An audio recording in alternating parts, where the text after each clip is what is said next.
بسم اللہ الرحمن الرحیم۔ آج پھر ایک واقعے کے ساتھ میں حاضر ہوئی ہوں آپ لوگوں کی خدمت میں۔ یہ جو میں عرض کر رہی ہوں بہلول دانہ اور تاجر کا واقعہ۔ بہلول دانہ کا نام تو آپ لوگوں نے سنا ہی ہوگا۔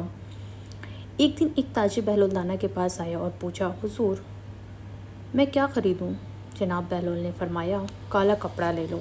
تاجر شکریہ ادا کرتے ہوئے الٹے قدموں سے چلتا ہوا واپس چلا گیا۔ جا کر اس نے علاقے میں دستیاب تمام تر سیاہ کپڑا خریدا۔ کچھ دنوں بعد شہر کے بہت بڑے آدمی کا انتقال ہو گیا۔ رواج کے مطابق ماتمی لباس کے لیے سارا شہر سیاہ کپڑے کی تلاش میں نکل کھڑا ہوا۔ اب کیا؟ سارا کپڑا اس تاجر کے پاس ذخیرہ تھا۔ اس نے منہ مانگے داموں میں فروخت کیا اور تاجر نے اتنا نفع کمایا جتنا ساری زندگی نے کمایا تھا، اور وہ بہت ہی امیر ہو گیا۔ کچھ عرصے بعد وہ گھوڑے پر سوار کہیں سے گزر رہا تھا تو جناب بہلول وہاں تشریف رکھے ہوئے تھے۔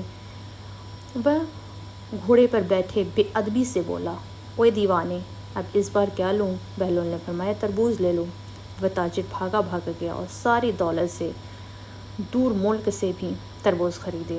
ایک ہی ہفتے میں سب خراب ہو گئے اور وہ کوڑی کوڑی کو محتاج ہو گیا۔ اس خستہ حالی میں گھومتے پھرتے اس کی ملاقات جناب بہلول دانہ سے پھر سے ہو گئی۔ اس نے کیا کہا، یہ آپ نے میرے ساتھ کیا ماجرا کیا؟ تو بہلول دانہ نے فرمایا، میں نے نہیں بلکہ تیرے لہجے اور تیرے الفاظ نے تجھ سے یہ کروایا ہے۔ جناب، پہلی بار تو آپ نے بڑے ہی ادب اور احترام سے مجھ سے پوچھا تھا تو آپ مالا مال ہو گئے، لیکن دوسری بار آپ نے بہت ہی بے ادب طریقے سے آپ نے مجھ سے پوچھا، اوے دیوانے، اس بار کیا لوں؟